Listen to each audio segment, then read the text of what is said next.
masih dalam suasana belajar dari rumah ya. Pada pertemuan kali ini, semoga kalian di rumah baik-baik saja, sehat-sehat saja, dan kita doakan semoga pandemi ini segera berakhir ya.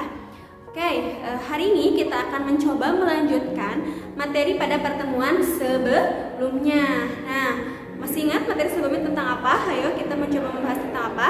Nah, pada pertemuan kemarin, kelas 12 khususnya, mata pelajaran ekonomi kita membahas tentang siklus akuntansi perusahaan jasa. Nah, kemarin kita sudah mencoba membahas tentang pengertian, ciri-ciri, transaksi siklusnya seperti apa, dan jenis-jenis transaksinya seperti apa saja. Nah, kali ini kita akan mencoba membahas tentang aturan debit dan kredit dan saldo normal. Nah, ada yang pernah dengar apa itu kredit, apa itu debit? Nah, dan apa saja sih akun-akun dalam akuntansi? Nah, gitu ya. Nah, di sini bagaimana cara membuat aturannya? Apakah ini disimpan di sisi debit? Apakah ini disimpan di sisi kredit? Nah, seperti itu ya. Bagaimana caranya? Nah, pencatatan transaksi pada akun dapat menunjukkan keadaan lebih jelasnya. Akun merupakan suatu media yang dapat menunjukkan rupa sebagai tempat mencatat transaksi keuangan dengan cara tertentu. Akun menunjukkan beberapa bentuk, diantaranya bentuk T gitu ya. Nah, bentuk T itu seperti apa, Bu? Jadi bentuk T itu seperti ini. Nah, bentuk T kan di sini di sisi kiri itu debit, dan di sisi kanan itu adalah kredit. Tergantung di sini kita mau akun apa nanti ditulisnya ya. Apakah kalau misalkan harta atau misalkan kas, berarti tinggal kas di sininya. Nah, kalau misalkan di sisi kiri disimpannya debit dan di sisi kanan disimpannya kredit, seperti itu ya. Nah, ada yang udah tahu belum akun dalam akuntansi itu ada berapa? Akun dalam akuntansi itu ada 5. Betul, apa aja? Ada yang namanya harta, ada yang namanya kewajiban atau utang, ada yang namanya modal atau ekuitas, dan ada yang namanya pendapatan atau revenue, dan yang terakhir ada yang namanya beban. Yang pertama kita akan bahas itu adalah aset atau harta. Harta itu adalah segala sesuatu yang dimiliki oleh perusahaan atau sumber daya yang dimiliki oleh perusahaan. Aset itu terbagi kepada 2, ada harta tetap dan harta lancar. Harta tetap itu seperti apa? Harta tetap itu adalah harta yang kalau misalkan diuangkan itu pencairannya itu agak sulit gitu ya. Seperti itu. Contohnya apa harta tetap? Contohnya itu adalah gedung, kendaraan. Nah, seperti itu ya, itu adalah harta tetap. Kalau harta lancar itu adalah apa, Bu? Harta lancar itu adalah harta yang pencairannya itu gampang gitu ya. Pencairannya itu gampang gitu. Jadi gampang dicairkan, itulah istilahnya gitu ya, untuk lebih mudah memahaminya itu gitu ya kalau bedanya. Jadi harta lancar itu adalah harta yang untuk dicairkannya itu gampang. Contohnya apa, Bu? Contohnya itu adalah kas, piutang. Nah, itu adalah contoh aset lancar atau harta lancar. Yang kedua itu adalah kewajiban atau utang. Kewajiban atau utang itu adalah sesuatu kewajiban yang harus kita bayarkan kepada orang lain. Nah, utang juga ada yang ada utang usaha, ada utang bank, seperti itu. Nah, yang ketiga ini ada yang namanya modal atau ekuitas. Modal juga ada yang dari modal pribadi dari perusahaan tersebut atau dari pemilik perusahaan tersebut, dan modal dari pihak lain atau ada yang investasi kepada kita. Nah, seperti itu ya. Dan yang keempat adalah pendapatan atau revenue. Pendapatan itu apa? Pasti udah tahu ya pengertian pendapatan. Nah, jadi pengertian pendapatan itu adalah segala bentuk pendapatan atau hak uang yang diterima karena hasil usaha kita, gitu kan? Sudah dijelaskan kan kemarin kalau perusahaan jasa itu adalah perusahaan yang dilakukan tanpa menjual produk. Jadi hanya jasa yang dilayankan, memberikan pelayanan jasa saja gitu ya. Kalau misalkan pendapatan ini adalah pendapatan jasa gitu ya. Kalau kita bergeraknya di bidang salon, berarti kita itu ada pelanggan gitu ya, yang potong rambut kah, atau misalkan yang keramas atau yang kerimbat, seperti itu ya. Itu adalah pendapatan bagi perusahaan salon, seperti itu. Dan yang terakhir adalah beban.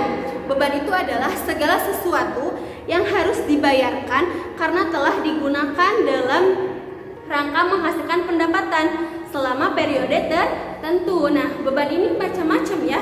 Ada beban listrik, ada beban gaji karyawan, beban usaha, terus beban lain-lain banyak sekali gitu ya, yang harus dihitungkan demi melangsungkan kegiatan di perusahaan jasa tersebut. Nah, sampai sini paham?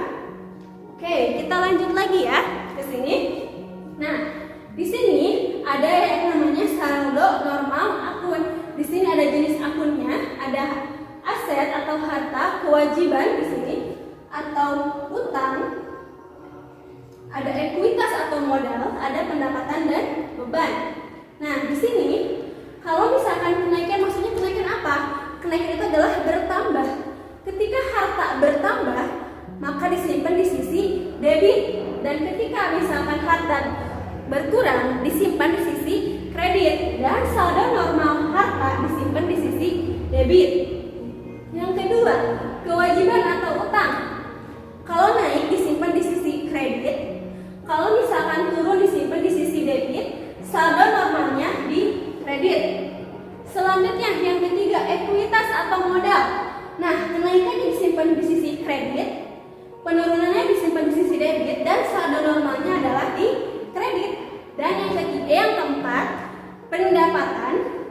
Kenaikannya disimpan di sisi kredit, penurunannya disimpan di sisi debit, dan saldo normalnya disimpan di sisi kredit. Jenis akun beban, beban segala jenis beban gitu ya. Kalau naik disimpan di sisi debit. Nah, kalau turun disimpan di sisi kredit. Saldo normalnya di debit. Ah, Bu, pusing. Nah, pusing Bu, ini gimana ya cara nginget-ngingetnya biar gampang. Ini kalau misalkan debit disimpannya di sisi kalau misalkan harta nih disimpannya di sisi mana ya? Harus buka catatan lagi gitu ya, harus buka buku lagi, nonton YouTube lagi. Nah, tidak usah seperti itu, karena Ibu akan memberikan rumus cepat untuk kalian menghafalkan perubahan dalam atau saldo normal ketika ada transaksi seperti itu ya. Nah, kalian angkat jari kalian ke depan, ini seperti ini ya. Ada 5, 1, 2, 3, 4, 5. Nah, kalian nanti lipat yang ini 3 lipat seperti ini.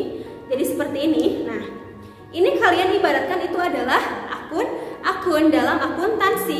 Yang ini itu adalah harta, jempol itu adalah harta, telunjuk itu adalah kewajiban atau utang, jari tengah itu adalah modal, jari manis itu adalah pendapatan, dan jari kelingking itu adalah beban. Nah, nanti kalian lipat yang ketiga ini, berarti kalian lipat apa aja? Utang, kalian lipat utang, kalian lipat modal, dan kalian lipat pendapatan seperti ini. Jadi yang tersisa hanya ini. Jika ini yang tadi apa? Aset ya atau harta. Jika harta bertambah, maka disimpan di sisi debit. Dan jika harta berkurang, disimpan di sisi kredit. Ini seperti ini jempol ibaratkan harta. Dan yang ini adalah beban. Beban jika disimpan di sisi, jika bertambah disimpan di sisi kredit, disimpan di sisi debit. Dan jika berkurang disimpan di sisi kredit. Seperti itu. Samakan dengan harta. Nah, seperti ini ya. Harta jika bertambah disimpan di sisi debit, beban juga bertambah disimpan di sisi debit kan. Kalau berkurang disimpan di sisi kredit. Begitu juga dengan beban. Nah, seperti itu. Dan yang ketiga ini, nah lihat, yang ketiga ini jika bertambah, ketiga ini disimpan di sisi kredit dan berkurang disimpan di sisi debit. Betul, seperti itu. Nah, contohnya gimana Bu? Jadi nanti ketika kalian mengisi gitu ya, atau ada soal, kalian langsung kayak gini weh. Oh iya, misalkan harta bertambah sebesar 5 juta rupiah. Nah, seperti itu ya. 5 juta rupiah misalkan, berarti harta bertambah kan ini gini. Ingat aja rumus itu seperti ini ya. Kalau misalkan kayak halo gitu, nah kata halo gitu. Nah, ini harta, ini beban. Kalau bertambah berarti disimpan di sisi debit. Betul. Yang ini yang kewajiban, modal dan pendapatan bertambah disimpan di sisi kredit seperti itu. Nah, sesuai dengan rumus yang ini kan, nah seperti itu. Jadi untuk memudahkan kalian menghafalnya, mengingatnya, kalian gunakan rumus yang ini. Ketika yang kelingking dengan yang jempol ini seperti ini bertambah, disimpan di sisi debit, berkurang disimpan di sisi kredit. Kalau yang tengah ini bertambah di kredit, kalau berkurang di debit seperti itu. Nah, kita masuk ke contoh ya, misalkan contohnya di sini contoh jurnalnya ya, kita masukkan ke dalam bentuk T. Bentuk T. Tadi yang di kiri itu di sisi debit. Kalau di kiri berarti debit di sini ada tulisan ya. Debit ini kredit. Nah, seperti itu. Kalau misalkan di sini kita tulis kas ya. Kas. Ini adalah bentuk T gitu ya.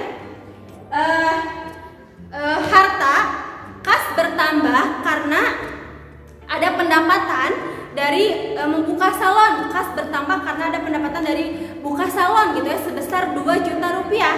Maka gimana penulisannya? Penulisannya itu adalah kas bertambah berarti disimpan di sisi debit sebesar berapa? Sebesar 2 juta rupiah. Kalian ingat bahwa akuntansi itu buku berpasangan.